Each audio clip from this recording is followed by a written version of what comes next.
Now, Fox 35 News. Now that the Koran burning threat is over, who is going to be responsible for keeping tabs on Mr. Jones, Pastor Jones? Here to talk with us a little bit more about this right now, former police chief, Dr. Richard Weinblatt.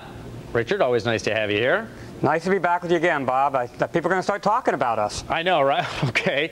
You know, it's a little like the old George Carlin joke. A man has barricaded himself inside of his house. However, he's unarmed and no one's paying any attention to him. If he's not going to burn Korans, do police even give Pastor Jones a second thought? Well, here's the problem. The problem is much like the author Salman Rushdie, who's going to have to look over his shoulder for the rest of his life because of his issues.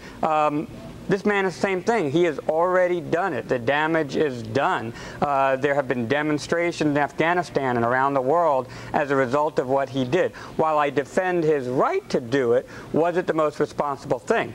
Not to mention, Bob, all the time, energy, and resources that law enforcement has to spend recently and will continue to spend having to deal with this when law enforcement doesn't have the money. Governments are fiscally constrained. You know, you sort of allude to this. I want to ask you, it was pretty soon the TV crews and all the reporters and all the lights and cameras are going to come down. Those folks are going to leave.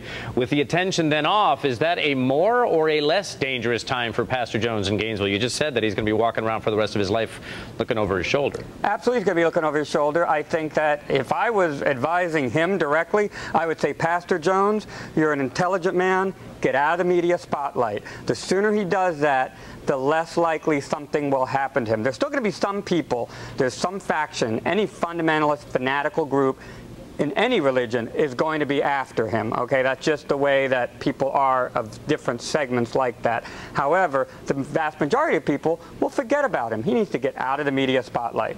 All right, Richard Weinblatt, doctor, we always appreciate your time. Thank you, sir. Thank you.